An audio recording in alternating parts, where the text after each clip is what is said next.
Let it all out. Let it go. Take another deep breath in. Let it go. Let's do that together again. Breathe in. Let it go. One more time, really with the sound. We're going to let it out. Breathe in. I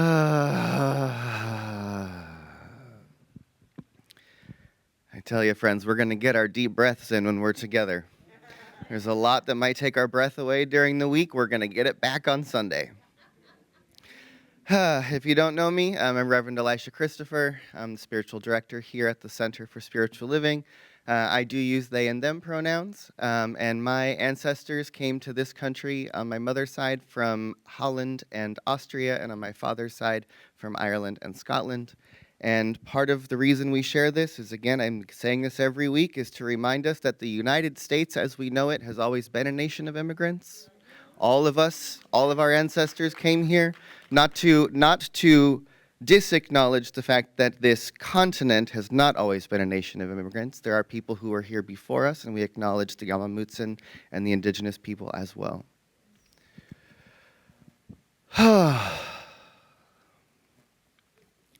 We live in interesting times, my friends. You know, one of the things that we've been saying over the last couple weeks, and today's theme is really about cultivating joy, is that there is so much available right now to suck our breath away, to take our joy, right? I mean, just in the last 17, 18 days, so much of what I think many of us feel have been the progress, the privileges, the rights, the truths that we believed in about this country continue to fall away and be pulled away. And the theme for our conversation this month is radical interconnectedness. And I heard another minister speaking on this topic this month who reminded me that the root of the word radical is actually root. That to get to the radical truth is to get down to the very essence of something, right? And that we believe in this place, we talk about the power of our oneness. We talk about our deep interconnection with each other. That is a radical truth. In a world that wants to convince us of our radical separation and of all the differences that divide us, to believe in our interconnectedness, to believe in that deep oneness, is a radical act. It's a radical philosophy, right? And I think that many of us maybe believe in oneness as this idea that's like beautiful and squishy and wonderful and feels nice to think about. But oneness also places on us a deep invitation to realize that there is no one and no thing that can be separated from that oneness. And if we actually believe in it, then we have to hold all of us as part of that oneness. And if our leaders believed in that interconnectedness and in that oneness, can you imagine the kind of nation and world we would live in? If it was our duty and our responsibility to take care of each other because we are each other, right? We have some of the richest people in the world trying to cut away all of the support that we give to some of the most vulnerable people in our nation and our world. That comes from a deep sense of disconnection, not only from the people and the planet, but that has to come from a deep sense of disconnection from the self. You cannot be that empty and selfish when you have a connection to the deep truth of who you are. Because when you touch that deep truth, you realize that that truth is living in everyone and everything. And anything you do to anyone else, you do to yourself. Anything we do to this planet, we are doing to ourselves. Right? I think it's fascinating that the national conversation, especially what hits us through the media, more and more and more, those of us who do not identify as Christians seem to be promoting Christian values of love your neighbor, pray for those who would hurt you, take care of the most vulnerable, live with love first, and then people who claim to follow this teaching are preaching something completely different. Right? Because there's a disconnect from the source of love, from the source of our being, from the source of life itself. And I want us to remember that when we come together, when we remember that oneness, when we call on it, when we sing about it, when we pray about it, when we get it into ourselves, we invite the something more to begin to look through our eyes. We invite that power and that presence that we talk about to begin to live through us as the activity of who we are.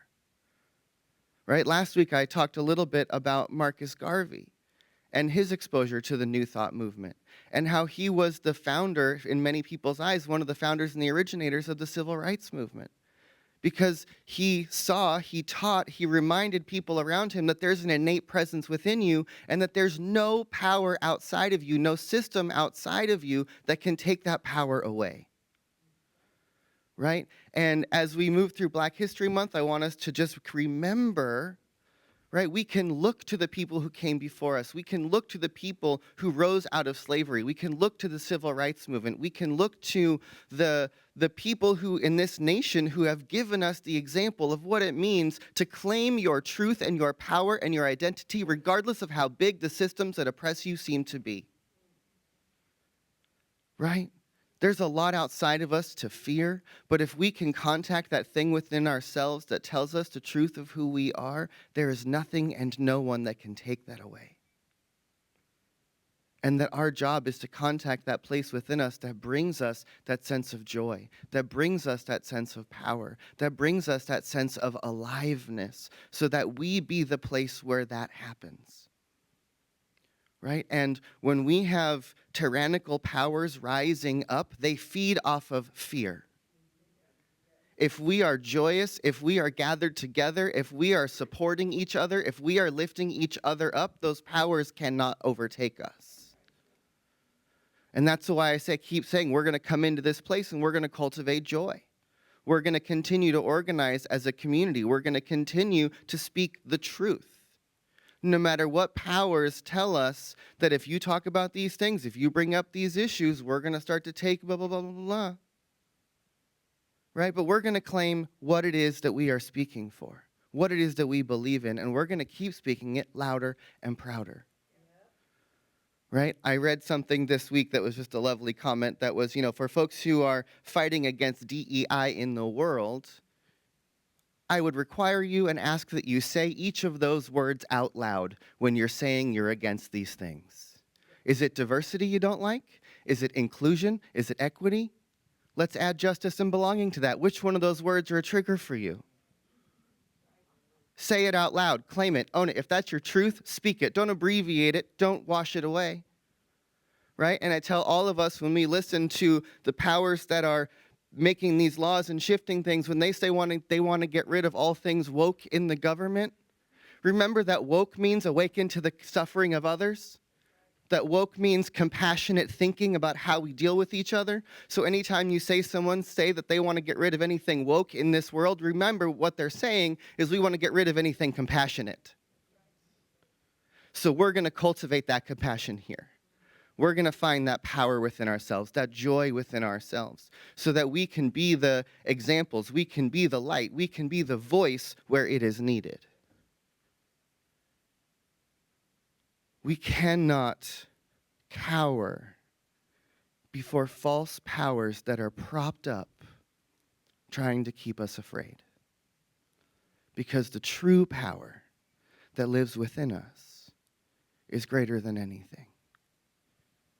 And I have witnessed in this very community that the prayerful power of this collective consciousness has the power to heal illness, to heal relationships, to heal suffering. Many of us have witnessed and experienced these prayers, these demonstrations, these miracles that have taken place. And the thing that I know is that this power that we are working with does not know big or small. And so if we can heal an illness in a body, we can heal an illness in our collective consciousness. But Ernest Holmes says that The consciousness, the perception of wholeness is the consciousness of healing. The perception of wholeness is the consciousness of healing. So our practice then is to look for the wholeness, to look for the love, to look for the places where the oneness, where the light energy, where the healing is already happening. We perceive it, we believe it. And that really comes from that deep place of connection.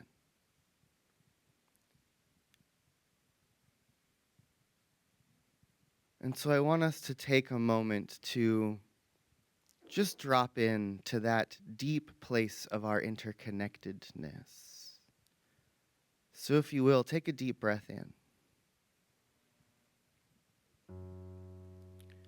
And really just breathe. Notice your breath. Breathing in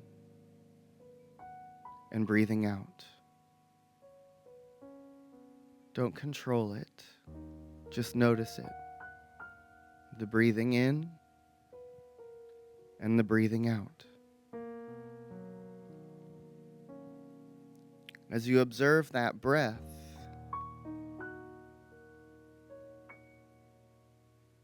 I want to invite you to think about this idea that there is something greater than you are that is breathing you. That I'm being breathed by something greater than I am. And it is this one life, this one power, this one presence. And so let us realize that as we are breathing, this one life is moving in and through each person in this room. That in fact our very breath is circulating in and through each one of us. That one life being breathed in and out. And then realize that just as we are breathing that shared life here in this space, that is true of everyone and everything on this planet.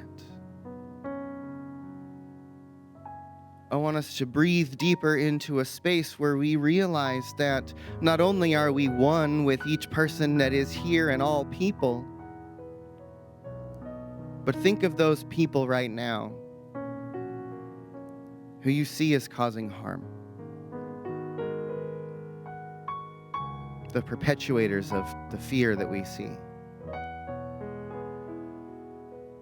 And breathe ever deeper into a space of realizing the depth of our interconnection.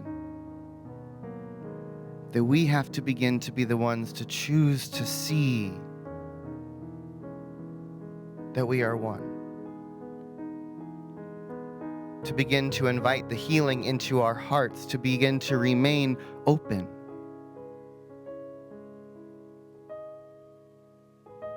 Realizing that as we breathe into this radical idea of oneness, we could think to places around the world, realizing that each one of us is one in life and in spirit and in breath with both the people of Israel and the people in Gaza. That we are one with the people in Russia as well as the people in Ukraine. That we are one with the leaders of those nations as well as the people of those nations. That the United States, that everyone who lives and breathes within the borders of this country, everyone who lives in North America, everyone who we share this planet with, we are all one. As the band sang to us, imagine the vision, imagine the dream, imagine the unstoppable joy that we can and will experience when we as humanity come together and realize the truth of who we are. That we are at a pivotal moment and that rather than fighting and tearing ourselves apart, we could be lifting each other up. I know that throughout the history of evolution of life on Earth, these crisis moments have always led to a great leap, to something more emerging.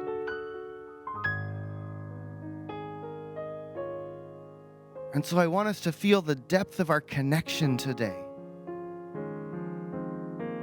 To realize that we are not only connected to every person, but we are connected to the entire sphere of life on Earth.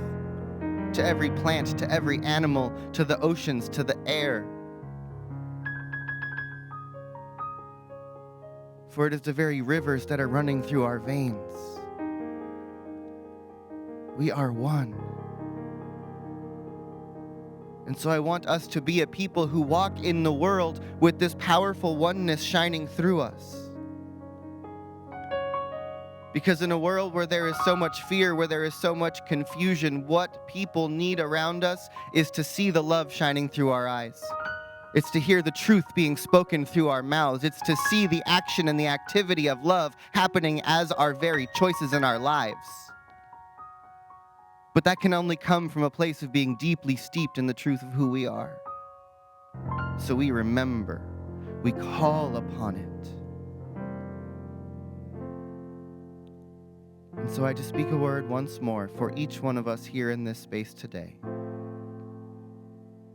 That we remember that we are being breathed by something greater than ourselves. And that we practice seeing that truth in each other here where it's easy. And then we take it out into the world,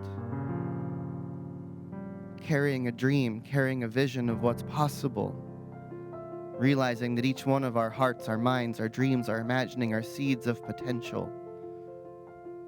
And we have to hold and harbor that potential, that vision, and that dream, no matter what. Because it is through each one of us, and only through each and one of us, that the dream and the vision of who and what we can and will be can come into existence. It's through us.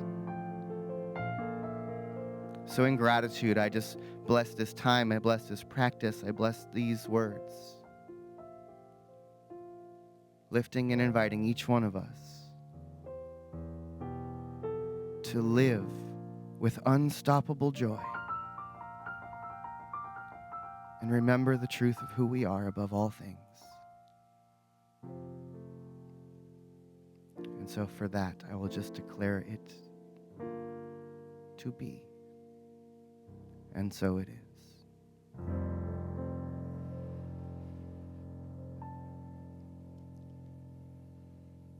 More deep breath together. Breathe in and let go.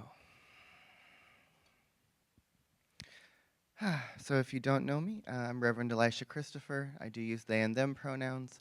My ancestors came to this country from Ireland, Scotland, Austria, and Holland, and really lots of places all over the world. And this morning's talk title that was, prepared something like a year ago was Ripples, the Art of Living Mindfully. And I had a whole nother series of thoughts that I thought I was going to talk about, but I really, participating in Eric's process this week and supporting being with Catherine has been so powerful and transformational.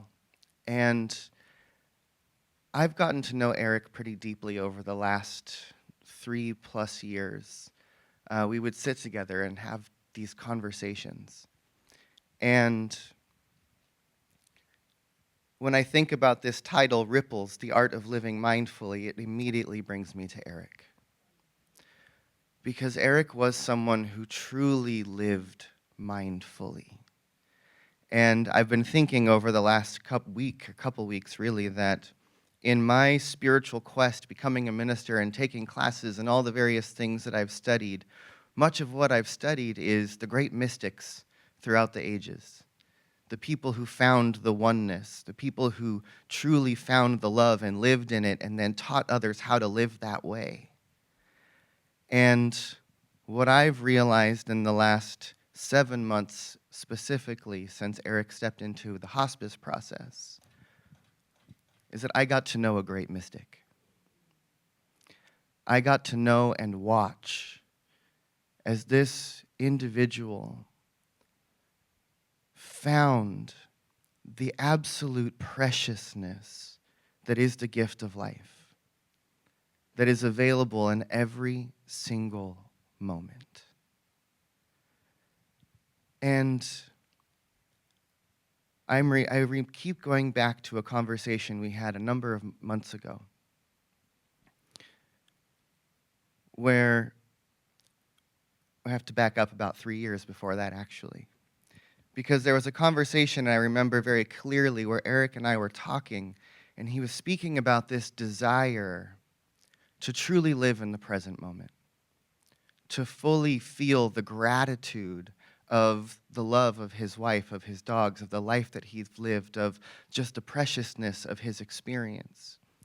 He wanted to know more deeply the truth of the love of God, of the universe.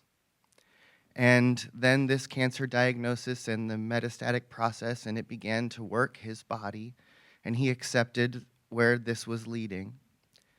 And a couple months ago, we were sitting in their backyard, and we were having this conversation, and a little bird flies by, and he says, "Stop." He goes, "This one comes to visit me every day." And then we'd be talking a little bit more, and then there'd be a butterfly. He says, "Wait a minute. Do you see that? That's life. That's love." And he would just be in awe of these beautiful little moments. And then we were talking about the cancer journey that he had been walking through, and he brought me back to that conversation of his deepest prayer for love, for gratitude, for appreciation of life. And he looked at me with absolute clarity and seriousness and said, "This journey, this was the answer to my prayer." Like, I want you to feel that. Because there's a deep, powerful truth there, because the deepest prayer wasn't make this thing go away. It was a deep, full acceptance that brought him into the absolute preciousness of the present moment. And I know that what happened between Eric and Catherine was such deep, profound waking of the love and the truth and the moments that they shared that I saw in those very last moments there was nothing left unsaid. There was no love unshared. And the acceptance and the peace through which he stepped into that last threshold moment, there was absolutely no hesitation. There was no fear. There was no question about anything being left undone because he fully lived. He fully lived and appreciated that life. And even in the midst of his body being riddled with cancer and going through what was clearly suffering in the last weeks and days, he still maintained that presence. And I want us all to feel that because Eric was truly a gift, and he still is. And the love and the life lessons and the presence that he saw and reflected back to those of us who knew him, we get to carry that. We get to live into that example. And I think that if we're always looking for the lesson, how is this happening for me? How has this happened for us? What has Eric gifted us? What he taught me was that regardless of circumstance, your life is precious. Regardless of what is overwhelming you, no matter what pain or sickness or disease is happening in your life or in the world, no matter what circumstances are taking place, the truth of you, that deeper piece of you, is untouched. And it's really easy to lose our center when things are difficult, when things are hard, when life is painful. But to remember that there's a center place within us that is unmovable, whether we're aware of it or not. But the more that we touch it, the more that we cultivate it, the more that we reach to it and look for it, the more that that presence becomes who we are and carries us through the most difficult moments in our lives, even until the last breath. And I know that many of us in our own lives looking at the world are concerned about the things that are happening around us, the things that are taking us away from our center, the things we might be afraid of that are overwhelming us, our bodies, our lives, our nation, whatever it is we're overwhelmed by. To remember that there is an unmovable, grounded center place within each one of us that is available. That even in the midst of pain and sickness and chaos, there is a beautiful present moment that's available to you. I watched Eric barely be able to sit up for our conversation and still be in awe of the life that he was living. Could we walk through life like that? Could we walk through these challenging times that all of us are experiencing? Could we begin to walk with that level of presence? To see God in everything, to see the perfection in all that feels broken, to see the wholeness in all of it?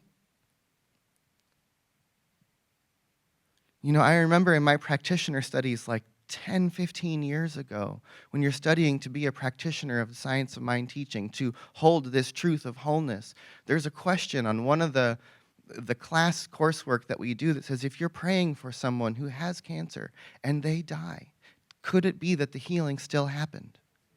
And the correct answer to that at the time was, well, yes, and there's a spiritual answer to that.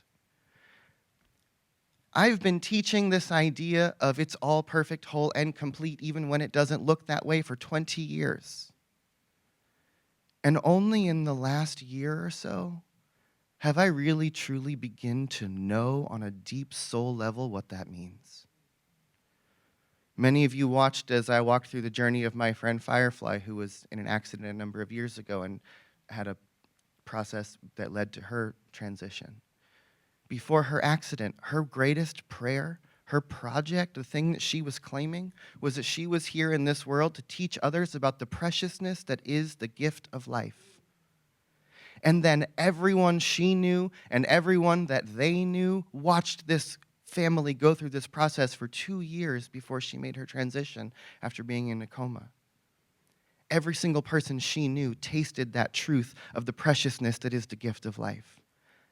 And so many of us came to this understanding that even though we lost a dear friend who seemed like she died way too young, nothing wrong happened because of the ripples of how she lived mindfully.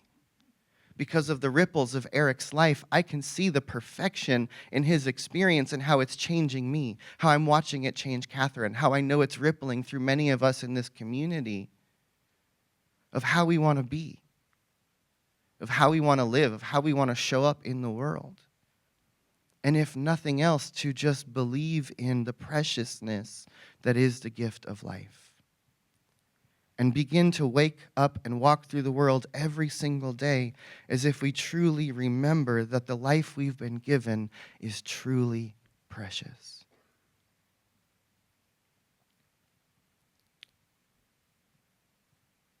One of the other things I loved about my conversations with Eric is that every time we'd sit together, in the last few minutes before we would pray, he would say, "So," and he'd think about what we talked about.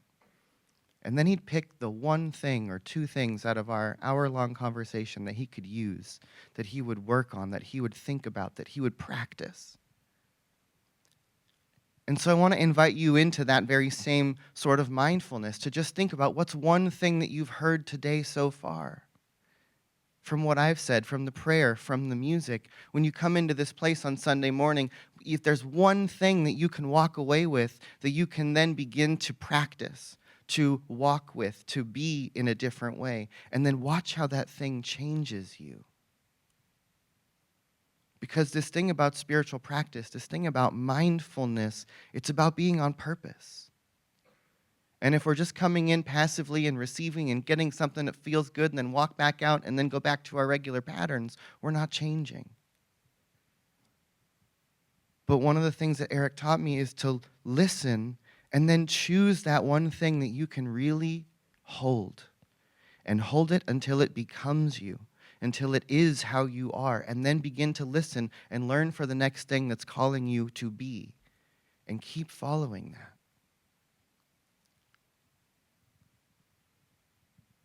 When we live mindfully, when we are on purpose, when we are aware of the preciousness that is the gift of life, our presence ripples out. We don't only change ourselves, we change the people around us, and our presence maybe even changes the world. So take a deep breath in.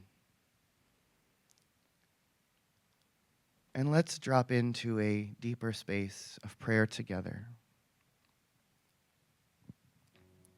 And just take another breath.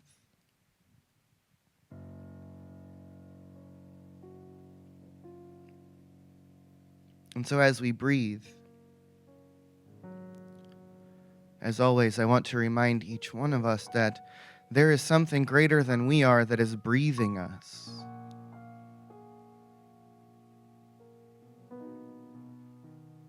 That there is a presence, a life force, a power that is breathing our bodies, beating our hearts, living and breathing as us. And so as we breathe together, I want us to expand into that awareness of the infinite one, the one life, the one power, the one presence that I call God. Some of us might think of it simply as the life of the universe, as consciousness, as the quantum field, as a sea of infinite possibility. However you can conceive of that great oneness, realize and remember that everyone and everything is part of this one ocean that I call God. And that every one of us are drops, ripples, currents within that ocean. That each one of us are the unique individualized ways that the allness of that infinite life is expressing in this world for such a short and precious moment. Each one of us unique, each one of us individualized, but still connected to that great oneness. So let's remember that at the core of who we are, at the very center of our being, each one of us is connected to that infinite life, that one who is never born, that one who will never die, that one who is breathing in, through, and as everyone and everything is breathing through each one of us right now. And it's from that place that I can know and declare that there is only one of us here.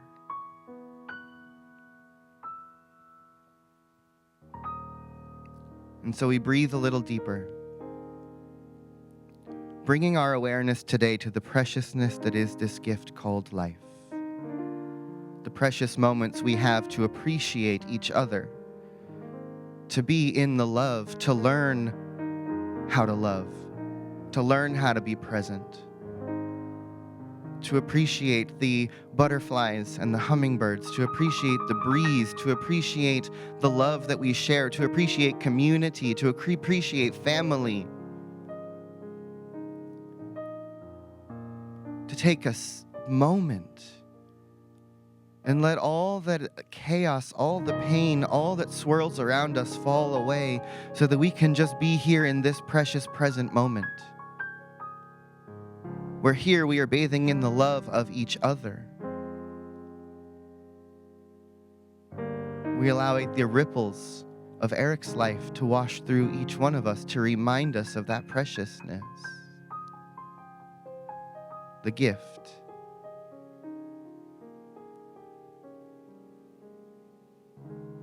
And so I just speak my gratitude for this beloved community, for this space that we create each and every week that is healing us, that is holding us, that is reminding us of our wholeness, that we have a place to fall apart, to be broken open, and to let the light shine through. So that maybe we begin to walk in the world in a new way. That we become the ripples of change, allowing the love to shine through our eyes. And so breathe again, a little deeper, remembering that you are being breathed, that we are one. We are precious, and we are here. And so for that we are grateful. And it's to this love that I dedicate this moment. And so it is.